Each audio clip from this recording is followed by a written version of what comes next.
When you're 70, yes, how do you think that you're going to dress? Is it sort of beige, slippers, cardigan, that sort of thing? Well, you're probably asking the wrong person if you want to know about how men should dress. But I've always only dressed for myself. I don't care, I mean, you know, not in a mean way, but I don't care what people think about the way I dress. And often I'm in newspapers as like the worst dressed or like, why is he dressed this way?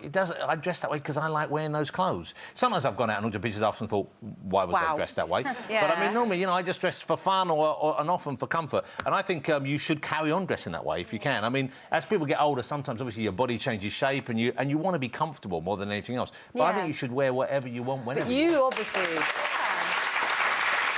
It is obviously important to you how you look because, I mean, all throughout your career, you know, you have had a look. I mean, some people just wear clothes, but you've always had a look. Yeah. I've always liked clothes. I always like clothes, but they're not necessarily clothes that normal people like. I mean, you know, like that outfit you showed earlier, I was wearing that because Dizzy Rascal sent me those clothes. So, but recently, for example, I bought myself a maxi dress. Yeah, there you go.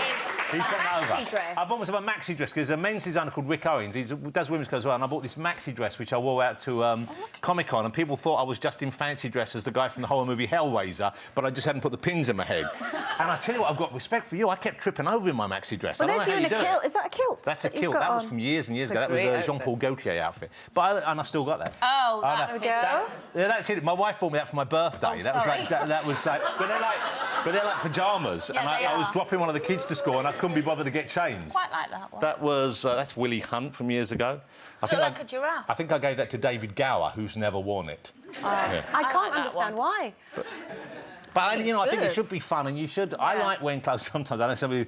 If I put something on, it makes me laugh. I think that's a good outfit. You know. It's just...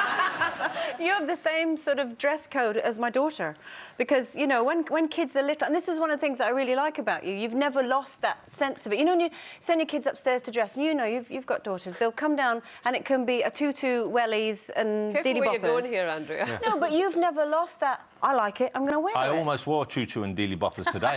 We would have clashed. Couldn't find the dilly boppers. See, that's what I wear before I come on air. They make me all sensible. I think I think there is, you know, and you know, I understand why a lot of people are very worried. People are anxious when they go out, and there's a social anxiety, and people think, oh my God, well, I look like... My wife does suffer from terrible social anxiety. It's like, oh, is this right? Is this appropriate? And I can understand that and sympathise with it because it is an awful thing. So I think a lot of time people dress conservative is the wrong word, but like timidly for that, and I can absolutely understand that. But I mean, it isn't a gene I have.